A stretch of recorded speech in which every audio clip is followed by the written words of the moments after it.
अपने बुंदेलखंड में पलायन तो हो रहा है। इमेज डाउन समझते हैं हर काम करने के लिए यहाँ, जबकि बाहर जाके तो हर काम कर लेगा व्यक्ति, लेकिन यहाँ करने के लिए उसको लगता है मेरी इमेज इससे डाउन हो रही है। साल पहले माने 10 फुट के कुएं में पानी था और 10 साल बाद देखे तो 50 फुट तक पानी नहीं मिल रहा है, 400 फुट तक पानी नहीं मिल रहा, बोर करवा रहे हैं लोग। उसके लिए किससे जिम्मेदार मानते हैं? तो अगर मानी जाए तो सरकार जिम्मेदार है, क्योंकि रेत का जो खनन हो रहा है, पहाड़ों को तोड़ा जा रहा है। जैसे इंफ्रास्ट्रक्चर बनाए गए हैं, छोटे छोटे अस्पताल, बड़े अस्पताल, हर प्रकार की सुविधाएं हैं, लेकिन वहाँ पे काम करने के लिए डॉक्टर, नर्स, स्टाफ, इसकी बेहद कमी है। साथ में उससे ज़्यादा कमी है दवाइयों की। सबसे बड़ी समस्याएं क्या है?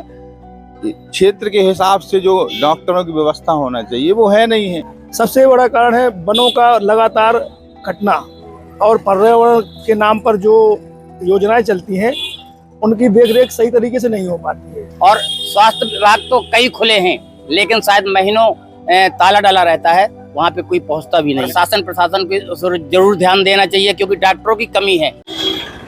स्वागत है आपका बुंदेलखंड 24/7 में। मैं आपके साथ राजेंद्र सिंह। बुंदेलखंड 24/7 के खास कार्यक्रम बूंद बूंद बुंदेलखंड, जिसमें हम बात करेंगे तमाम बुंदेलखंड से जुड़े हुए मुद्दों की। मुद्दा चाहे स्वास्थ्य का हो, शिक्षा का हो, बेरोजगारी का हो, पलायन का हो या फिर गरीबी का। और इन विषयों पर बात करने के लिए ना सिर्फ हम जनप्रतिनिधियों तक पहुंचेंगे, बल्कि जनता जनार्दन से भी राय लेंगे कि आखिर बुंदेलखंड में इन तमाम मुद्दे जो कि समस्या भी हैं, उनके लिए जनता। बुंदेलखंड में पलायन एक बहुत बड़ी समस्या है, कैसे रोका जा सकता है, क्या कहेंगे? जी हाँ, अपने बुंदेलखंड में पलायन तो हो रहा है, क्योंकि लोग काम तो करना चाह रहे हैं, लेकिन जो काम करना चाह रहे हैं या तो उनको मन मुताबिक काम नहीं मिल रहा, या कुछ लोग अपनी इमेज डाउन समझते हैं हर काम करने के लिए यहाँ, जबकि बाहर जाके तो हर काम कर लेगा व्यक्ति, लेकिन यहाँ करने के लिए उसको लगता है मेरी इमेज इससे डाउन हो रही है, तो इस कारण भी नहीं करते। दूसरी बात, साधन यहाँ अपने क्षेत्र में कम है, रोजगार के साधन बहुत कम हैं, जबकि शासन को प्रयास करना चाहिए कि कुछ छोटे छोटे रोजगार ऐसे उपलब्ध कराए या ऐसा कोई कारखाना डलवाए जिससे लोगों को रोजगार मिल सके। या योजनाएं तो बहुत चलती हैं, लेकिन योजनाएं वो एक फाइल तक ही सीमित है, फाइल के आगे वो जो वास्तविकता उसका धरातल पे क्या है वो नहीं आ रहा।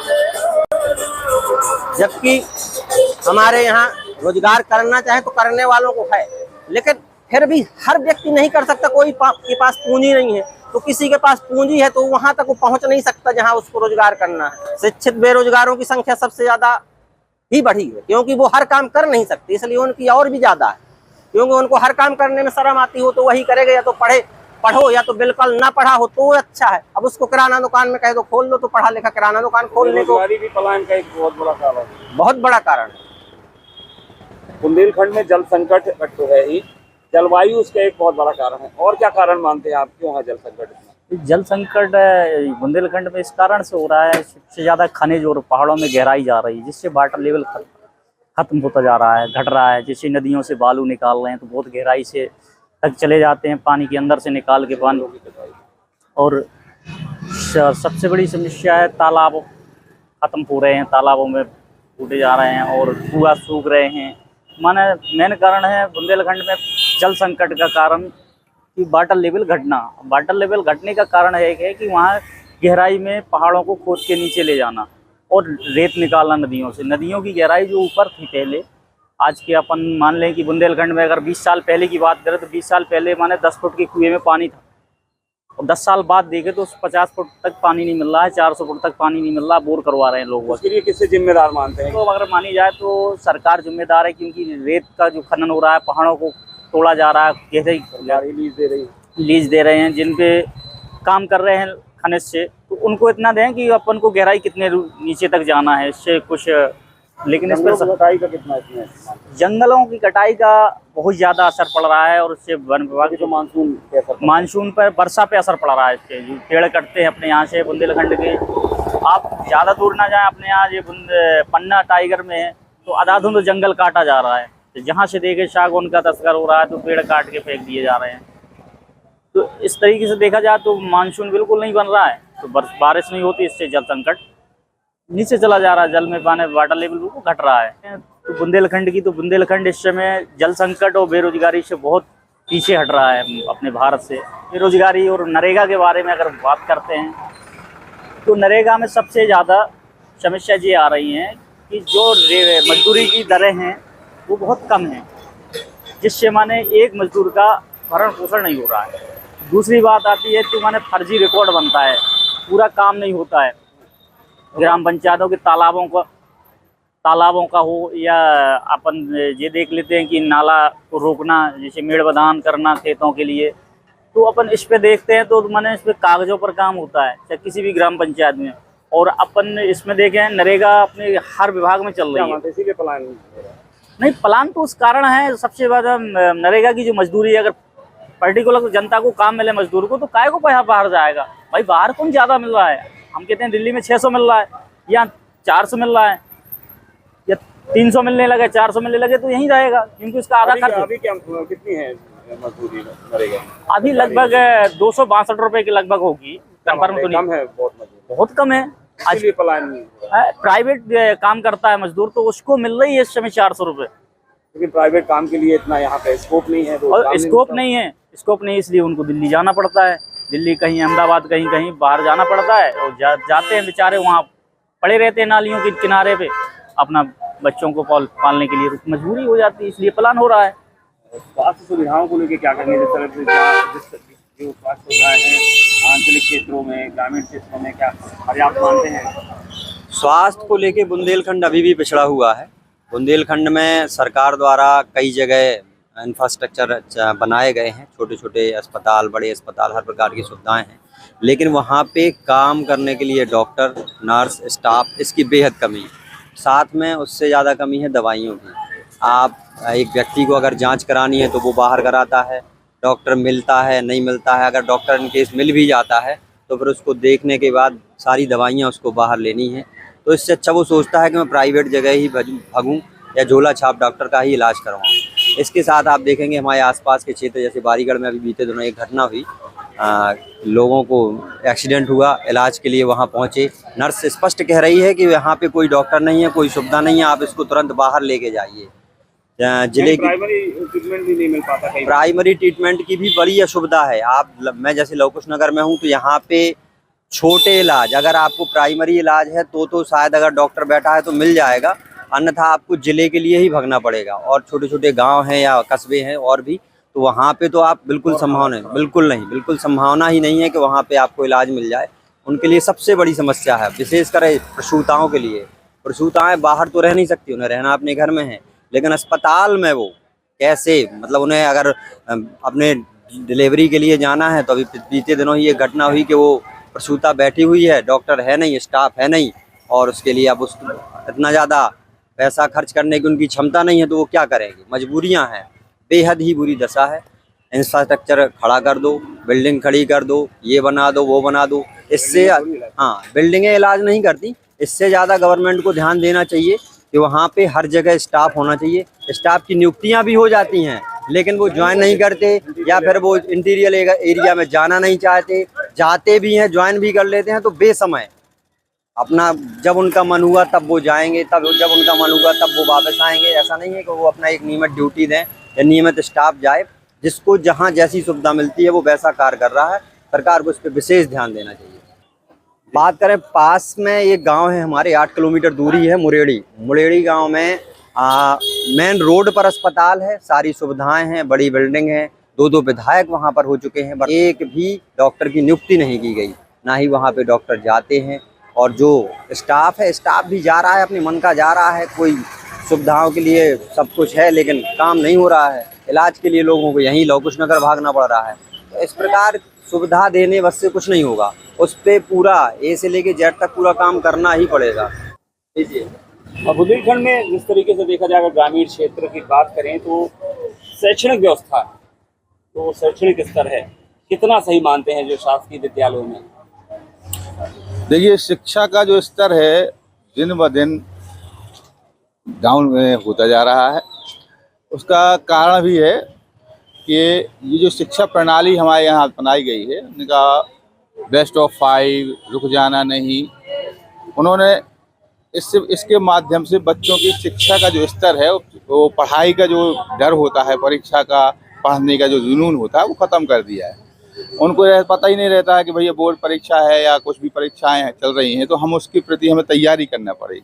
मेहनत करेंगे तभी पास होंगे, और बिना मेहनत के ही वो लाग लपेट के उनके 40% वाला बच्चा अपने आप को 60% का महसूस डिग्री वाला महसूस करता है कि भैया हमने 60 फर्स्ट क्लास पास हुए हैं। एक्चुअली उसकी जो स्थिति है वो उसको पता ही नहीं रहती। इसके कारण ये परीक्षाएं जो अगली परीक्षाएं में जो होती हैं उनके में वो कभी निकल नहीं पाते हैं, तो नाम की डिग्रियां उनके पास रह जाती हैं।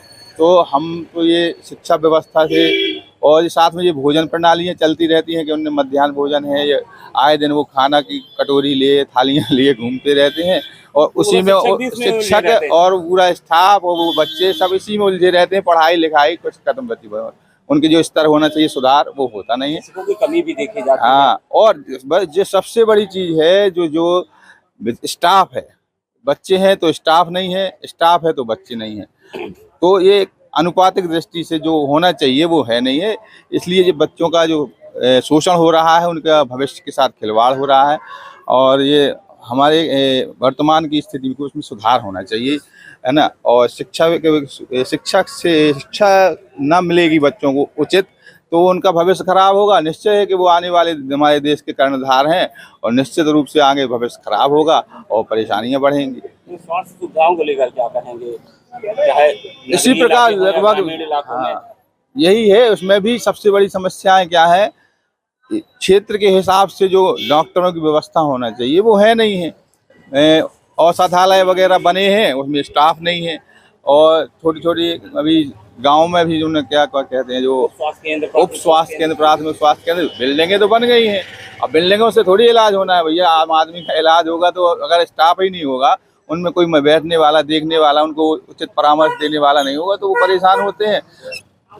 इस पे विशेष ध्यान देने की ज़रूरत है। वर्तमान स्थिति बड़ी खराब है, और लोगों का मोनोपोली चल रही है भैया, फलानी जगह से ही डॉक्टर दवाई लिखते हैं कि फलानी जगह ही मिलेगी, है ना, कमीशन खोरी का चक्कर रहता है। तो ये बड़ी ही विडम्बना है, बहुत ही दुर्भावना, मतलब दुर्गति हो रही है हमारे क्षेत्रवासियों की, लोगों की, और इसमें थोड़ा सा विशेष ध्यान देने की ज़रूरत है, क्योंकि जो पीड़ित होता है उसको इलाज तो चाहिए ही चाहिए, जब महंगा मिले या सस्ता मिले, तो अगर सस्ता मिल जाए और उचित इलाज मिल जाए, समय पे मिल जाए, तो उसकी जान बच जाएगी और उसको परेशानी का सामना नहीं करना पड़ेगा। बुंदेलखंड में जल संकट है, सभी जानते हैं, और जल संकट के लिए जिससे जलवायु के अलावा कारों की अनदेखी भी, और क्या कारण मानते हैं? जिम्मेदार हैं आम, और शासन और प्रशासन भी जिम्मेवार है। साथ में हमने ये देखा है कि वनों का जो कटाव चल रहा है, लगातार वन कट रहे हैं, साथ में उत्खनन, बालू खदानों से बालू 100 मीटर नीचे गहराई में नदियां जा चुकी हैं, जिस कारण से जल स्रोत भी इतना एकत्रित नहीं हो पा रहा है। तालाबों में हमने देखा है कि तालाब में खुदाई तो है लेकिन जल स्रोत नहीं है। साथ में ये भी पाया गया है, यानी पहले जो जल स्रोत रहते थे वो पानी को इकट्ठा करके वहां तक अब वो नष्ट हो गए। जल स्रोत इकट्ठे करने के स्रोत जो थे वो नालों की सहायता से नदियों में पहुंचना, तालाबों में पहुंचना, इस प्रकार का एकत्रीकरण खत्म हो गया है, जिससे धरती का तापमान भी अत्यधिक हो रहा है लगातार। इस तरह से सीमेंट की कॉलोनियां बन रही हैं, पहले जल अवशोषित होता था हर घर के बाहर, ये भी इसको कारण मानते हैं। बिल्कुल, छोटे वाटर लेवल बढ़ता था कहीं ना कहीं। जी, छोटे जो वाटर लेवल के स्रोत थे, हर घर में एक कच्चा आंगन हुआ करता था, रोड भी अपने जो रहा करते थे वो भी कच्चे रहा करते थे, जिससे जल का स्रोत बढ़ा करता था। ये भी धीरे धीरे क्या है, आरसीसी होने की वजह से इनके स्रोत भी खत्म होते जा रहे हैं। सबसे बड़ा कारण है वनों का लगातार कटना, और पर्यावरण के नाम पर जो योजनाएं चलती हैं उनकी देखरेख सही तरीके से नहीं हो पाती है। छपाक जिसको बोलते हैं कि 100 पेड़ लगा दिए, उनकी देखरेख नहीं हो पाती। 1000 पेड़ लगा दिए पंचायत के माध्यम से, और उनकी देखरेख नहीं हो पाती। सरकारें चाहे कांग्रेस की रही हो या भाजपा की रही हो, तमाम एक योजना चलती है जल संरक्षण की, जल संवर्धन की। अभी भी जलगंगा जल संवर्धन योजना चल रही है, तो कारगर जमीनी स्तर पर, धरातल पर कितना जल संकट को रोकने में ये योजनाएं आप कारगर मानते हैं? अब जैसे कि ग्रामीण स्तरों में आप देखते हैं कि तालाब गहरीकरण जल संरक्षण के उसमें लिया जाता है, तो जल तालाबी गहरीकरण योजना तो चली है, लेकिन अब कागजों में चली है। वहाँ पे तालाब है ही नहीं। कई ऐसी ग्राम पंचायतें हैं जहाँ पर तालाब कागजों में है, लेकिन वहाँ पे तालाब अभी तक भी खुदाई नहीं हो पाई। बुंदेलखंड में पलायन के लिए जाता, क्या कहेंगे आप? मेन कारण तो यही है कि जैसे बुंदेलखंड कृषि प्रधान है, साथ में जलवायु जो जल संकट है, जल संकट के कारण अधिकतर किसान वगैरह भी जो होते हैं वो बाहर मजदूरी करने के लिए जाते हैं। उन्हें कम दाम, यहाँ पर जो मनरेगा योजना वगैरह चलती है उसमें कम दाम उनको मिलते हैं, इस वजह से वो दिल्ली वगैरह, पंजाब वगैरह, हरियाणा वगैरह पलायन करते हैं, गुजरात भी जाते हैं। बुंदेलखंड में गिने चुने कंपनियां हैं जहाँ पर 1500 कर्मचारी कार्य करते हुए, गिनी चुनी कंपनियां हैं। ये जलवायु परिवर्तन के अलावा क्या मानते हैं आप, क्या जिम्मेदारों की अनदेखी भी इसका एक कारण हो सकती है क्या? बिल्कुल हो सकती है। और जिस तरह सरकार के द्वारा जल के लिए व्यवस्था की जाती है कि बड़े बड़े तालाब खुदवाए जाएं, कुएं खुदवाए जाएं और उनकी बाउंड्री बनवाई जाए, लेकिन सिर्फ कागजी कार्यवाही में अधिकतर ये कार्य होते हैं और पूर्ण तरीके से सरकार इस पे अमल नहीं कर पाती है या कर्मचारियों की लापरवाही समझें, जिसकी वजह से निश्चित रूप से जल संकट अपने क्षेत्र में। क्या कारण मानते हैं जल संकट? फसलों की कटाई सबसे बड़ा तो यही है, और जब जल नहीं होगा तो स्वाभाविक है कि दिक्कत पैदा होगी ही। अगर शिक्षा का स्तर की अगर बात करें, बुंदेलखंड के जो ग्रामीण स्तर में जो हमारा बुंदेलखंड जो कार्यक्रम है वो इन विषयों को लेकर है, तो ग्रामीण क्षेत्रों में शिक्षा के स्तर या शैक्षणिक व्यवस्था की गुणवत्ता कितनी अच्छी मानते हैं आप? सबसे बड़ी समस्या शिक्षा की गुणवत्ता इसलिए कम है क्योंकि एक तो शिक्षक कम है और दूसरी लापरवाही ये है कि जो शिक्षक हैं भी तो वो समय से विद्यालय नहीं जाते हैं और समय से नहीं पहुंचते हैं। इसकी वजह से मतलब उनको ये पता ही नहीं रहता है कि स्कूल में कितने बच्चे हैं, कितने बच्चे नहीं हैं। और सबसे बड़ी तो मैं यही मानूंगा कि शिक्षकों की कमी है सबसे ज़्यादा। स्वास्थ्य सुविधाओं में आप देखें, गाँव में स्वास्थ्य केंद्र की बिल्डिंगें हैं, प्राथमिक स्वास्थ्य केंद्र भी खोले गए, लेकिन क्या स्वास्थ्य सुविधाएं ग्रामीण क्षेत्र में, आंचलिक क्षेत्रों में पहुंच पा रही हैं? सबसे बड़ी समस्या तो हम जैसे लौकुश नगर में रहते हैं और लौकुश नगर में ही जब स्वास्थ्य विभाग में 7 या 9 डॉक्टर हैं और जब हमारे यहाँ ही डॉक्टरों की कमी है तो गांव देहात में तो उनको एक दिन के लिए भेज दिया जाता है, इसके बाद वो वापस आ जाते हैं। और स्वास्थ्य विभाग तो कई खुले हैं लेकिन शायद महीनों ताला डाला रहता है, वहाँ पे कोई पहुँचता भी नहीं। प्रशासन को जरूर ध्यान देना चाहिए क्योंकि डॉक्टरों की कमी है। हमारे क्षेत्र में पूरे चंदला हो, गौरीहार हो या लौकुश नगर हो या आसपास कहीं भी हो, सबसे ज़्यादा डॉक्टरों की कमी है और डॉक्टरों की कमी की वजह से वो सही समय पे सही जगह अपना समय नहीं दे पाते हैं, जिससे ये सब दिक्कतें पैदा होती हैं। जल संकट मध्य प्रदेश में बुंदेलखंड में बहुत बड़ी समस्या है। यहाँ जल का प्रकोप इतना खतरनाक है कि लोगों को पीने के लिए जल की बहुत जरूरत, आवश्यकता पड़ती है। वजह क्या मान रहे हैं, क्यों जल? वजह ये है कि शासन इसमें कोई ऐसा नियम और ऐसा कोई वो नहीं बना रही है कि जहाँ जल का संग्रह किया जाए, जल एकत्र करके लोगों को मतलब सिंचाई के लिए और पीने के लिए ऐसी कोई व्यवस्था की जाए। तो तमाम योजनाएं चालू प्रगति पे है, लेकिन काम का जो अवरुद्धपन हो रहा है, लोगों को जो ठेकेदार के माध्यम से जो काम दिया गया है वो तीव्र गति से काम नहीं किया जा रहा है, इसलिए बहुत बड़ी समस्या का सामना लोगों को करना पड़ रहा है। जंगलों का कटना, जंगलों में ये क्या आग का प्रकोप कहीं न कहीं होता है, तो इससे लोगों को बड़ी संकटें झेलना पड़ती है।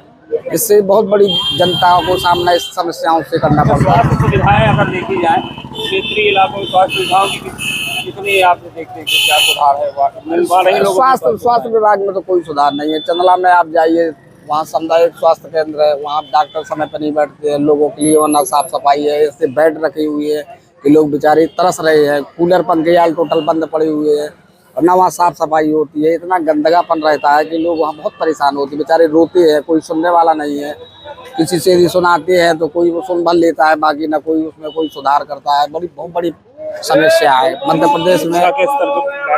शिक्षा के स्तर ग्रामीण क्षेत्र में क्या मानते हैं, कितना? ग्रामीण क्षेत्र में जो ये शिक्षा का व्यवस्था जो चल रही है, ये गवर्नमेंट जो ये खाने पीने की योजना लागू की है, जितने सारे कर्मचारी है वो ऑल टोटल केवल खाने पीने में ही कागज पत्र में अपनी लिखाई पढ़ाई में लगे रहते हैं। उनकी पढ़ाई वढ़ाई का कोई महत्व नहीं है, ना कोई समय में जाना ना आना, ये प्रतिबंध नहीं है किसी भी प्रकार का। और क्या है, जो कर्मचारी लगे हुए हैं उसमें भी ऐसी व्यवस्थाएं वो की है कि केवल बच्चों को खाना पीना बस दिखा देती है कि खाते हैं। भी बहुत साल आए हैं। शिक्षकों की तो समस्याएं हैं, वो तो पूर्ति गवर्नमेंट करेगी, लेकिन जो शिक्षक पदस्थ हैं वो सही तरीके काम नहीं कर रहे हैं। बच्चों को पढ़ाना, उनके भविष्य को उज्जवल करना, देश के विकास के लिए उन्हें प्रभावित करना, ये इसमें कोई सुधार वाली समस्या नहीं है। धरातल पे काम नहीं हो रहा है, गवर्नमेंट केवल दिखावटी वाला काम कर रही है, बाकी ये सुधार वाला कोई काम नहीं है। पलायन एक बहुत बड़ी समस्या है जी, क्या मानते हैं वजह क्या है, क्यों पलायन कर रहे हैं? वजह इसे है कि यहाँ है जो तो उद्योग बिजनेस वगैरह या बड़ी फैक्ट्री वगैरह ऐसी चीज़ें नहीं आ रही हैं, और कृषि है जो तो मानक पर नहीं हो पा रही है, जैसे वैज्ञानिक तौर पे पारंपरिक पद्धति से कर रहे हैं लोग, वैज्ञानिक पद्धति से नहीं कर रहे हैं। इसलिए यहाँ फसल है जो कमज़ोर हो रही है और किसानों के लिए खाने के लिए दिक्कत है, और यहाँ रोजगार कुछ है नहीं है, मजदूरी वगैरह है तो बाहर है, यहाँ कोई बड़े उद्योग बिजनेस है नहीं है कि आदमी रोजगार पा सके, इसलिए यहाँ से जनता बेरोजगारी है तो पलायन है। तो अब गांव में तमाम योजनाएं तो चलती हैं, वो योजनाएं सब नाम मात्र के लिए है। सभी योजनाओं का काम मशीनों द्वारा होता है, आपको मजदूर किसी ग्राम पंचायत में लगे ना मिलेंगे, मजदूरी भी कम है, मजदूरी भी कम है और मजदूरों से काम भी नहीं कराया जाता। रोस्टर में जरूर भरा जाता है फर्जी तरीके से, बाकी कोई मजदूरी करने नहीं जाता। आप देखिए गांव में ग्राम पंचायतों में एक से एक रईस व्यक्तियों के नाम लिखे होंगे और उनके खातों में रुपए आते होंगे, जो वास्तविक मजदूर है उसे कोई मजदूरी पे नहीं लगाया जाता। शिक्षा को लेकर आप ग्रामीण क्या मानते हैं कि शैक्षणिक स्तर कितना अच्छा है ग्रामीण इलाकों में, शैक्षणिक व्यवस्थाएं कितनी अच्छी हैं, और शिक्षकों की कमी से जूझ रहे हैं कि आज भी विद्यालय? जी बिल्कुल, शिक्षकों की कमी है विद्यालय में, और ग्रामीण क्षेत्र में जो स्कूल हैं उनमें क्या है अपन देखने को मिलता है कि जो अपनी शिक्षा विभाग है, शिक्षा विभाग में ऐसी कोई कमेटी नहीं है कि वहाँ जाके टाइम से देखे और उनका मानक ले। हर मॉनिटरिंग नहीं हो पाती है, और इसलिए शिक्षक यानी अपनी मन मर्जी से जाते हैं, और कुछ शिक्षक हैं तो प्राइवेट स्कूलों से भी। क्या मानते हैं सरकारी स्कूलों की गुणवत्ता, जो शैक्षणिक व्यवस्था है उसमें सुधार है? कोई सुधार नहीं है, और ये मध्याह्न भोजन चला के और शैक्षणिक सुधार गिर गया है अपना। क्यों, ये इसमें क्या इसमें यह है कि सभी लोगों की ये रहता है, टीचर भी और उसमें भी ये पढ़ाने में रुचि नहीं रहती। उन्होंने कहा ये मध्याह्न भोजन बन रहा है, मध्याह्न भोजन को देखिए, फिर टीचरों को अलग से काम दे दिए जाते हैं। कोई वहाँ का चुनाव आ गया तो चुनाव में भी लगा दिया जाता है, इसलिए वो शिक्षा का में सुधार नहीं हो पा रहा। लेकर क्या कहेंगे जिस तरीके के बुंदेलखंड में ग्रामीण क्षेत्र में या अंतरिक्ष क्षेत्रों में शिक्षा के जो शैक्षणिक व्यवस्था है या शैक्षणिक सुविधाएं हैं, कितना सही मानते हैं उनको, कितना कारगर है? अब सरकार क्या है कि सरकार शिक्षकों के संबंध में या शिक्षा के विकास के संबंध में कार्यक्रम तो चलाती है। जैसे अभी अप्रैल माह में स्कूल चलो अभियान का कार्यक्रम प्रारंभ होगा, नए शिक्षकों की भर्ती की जा रही है, और कहीं ना कहीं जो नए शिक्षक भर्ती होकर आ रहे हैं, एक तो बेरोजगारी के दौर में जो शिक्षक पढ़कर आ रहे हैं, नए युवा आ रहे हैं, युवतियां आ रही हैं, वो बच्चों को पढ़ाने का प्रयास भी कर रही हैं। लेकिन जो पुरानी जनरेशन में कुछ अशिक्षा का अभाव है ग्रामीण क्षेत्रों में उनके गार्जियंस के ऊपर, ताकि वो बच्चों को स्कूल पे नहीं छोड़ पाते हैं, क्योंकि उन्हें कहीं नहीं खेती है, मजदूरी है। कितनी सही मानते हैं? तो शैक्षणिक व्यवस्था ग्रामीण स्कूलों की केवल उस दिन दुरुस्त दिखाई देती है जिस दिन वहाँ किसी अधिकारी का दौरा या किसी जनप्रतिनिधि का दौरा होता है। अन्यथा की स्थिति में स्कूलों की स्थिति वास्तव में एक जर्जर हालात में। ऐसे कई भवन हैं जिनकी टूटी हुई है, और जो शिक्षा की मूलभूत आवश्यकता होती है कि अच्छी शिक्षा प्रदान करना है, क्योंकि शिक्षा से अगर अच्छे लोगों को मिल जाएगी, लोग शिक्षित हो जाएगी, युवा पीढ़ी जो आने वाली पीढ़ी वो शिक्षित हो जाएगी, वो तो स्वयं रोजगार के अवसर स्वयं तलाशने में सफल हो जाएगी। लेकिन जिस प्रकार के शिक्षकों के द्वारा बर्ताव किया जाता है, कई प्रकार के वीडियो वायरल होते हैं, आप पत्रकार बंधुओं ने दिखाया कि कोई टीचर नशा कर रहा है तो कोई दारू स्वयं बच्चों को ही पिला रहा है, कई मैडम ऐसी होती हैं शूटर बनती हैं, कई मैडम होती हैं सोती हैं। बच्चों को मूल रूप से उनको पढ़ाना चाहिए, और साथ में आने वाले उनके भविष्य के लिए उन्हें उचित रूप से मार्गदर्शन भी प्रदान करना चाहिए, ताकि वो एक सुगम और सुरक्षित जीवन को कल्पना को साकार कर सके। जल संकट के बारे में क्या कहेंगे? बुंदेलखंड में जल संकट है, ठीक ग्लोबल वार्मिंग है, पूरे विश्व में जल संकट का संकट गहराया हुआ है, और लगातार मौसम में परिवर्तन देखने को मिल रहे हैं। अवैध उत्खनन चाहे वो, और जैसे कैन बेतवा लिंक परियोजना हो रही है, लेकिन अभी विगत दिन विश्व पृथ्वी दिवस मनाया गया, जो सैटेलाइट से फोटो ली गई उसमें बताया गया कि किस प्रकार से धरती का सीना छलनी कर दिया गया। उसमें नदी और नदी का पानी तो दिखाई नहीं दे रहा है। अभी एक सरकार का गंगा जल संवर्धन अभियान प्रारंभ है, खाना पूर्ति होती है, पैसे का गबन किया जाता है इन सभी योजनाओं के माध्यम से। चाहे गाँव में तालाबों का गहरीकरण हो, इन सब में मशीनों का उपयोग करके ना उसमें तालाब का कभी गहरीकरण देखने को मिलता है तो ना कभी तालाब में पानी देखने को मिलता है जो जरूरत समय पे लोगों को उपलब्ध कराया जा सके। अभी नल जल योजना है, नल जल योजना के माध्यम से अपने ही नगर में एक बड़ी योजना है, लेकिन उर्मिला नदी से आप पानी देखिए कितना दूषित आता है। स्वच्छ जल के लिए और स्वच्छ जल की अभी भी उपलब्धता में कमी रहती है। कार्यों में या सरकारी पार्टियों से या नेताओं से जुड़े उनके लिए लाभप्रद जल का बहाव ज्यादा होता है। जो मूल रूप से किसान होते हैं उनको नहर का पानी नहीं मिलता है, फिर हो सकता है आने वाले नहरों में पानी आ जाए अगर मंत्री जी के सिंचाई फार्म में या उनके खेतों में या उनकी निजी भूमि में पानी की आवश्यकता हो। इस प्रकार के तमाम मुद्दे हैं जिनसे हमारे जनप्रतिनिधि और प्रशासनिक अधिकारी हमारे साथ भटकाव करते हैं। तो ये तमाम मुद्दे समाज में बने हैं और व्याप्त हैं जो आज मूल रूप से जड़ित हो चुके हैं। लेकिन प्रशासन को और शासन को अगर इनमें सुधार लाना है तो मूल रूप से और मूर्त रूप से जो आम जनमानस है उनके साथ जुड़कर उनके साथ काम कर इनमें सफलता प्राप्त करनी है।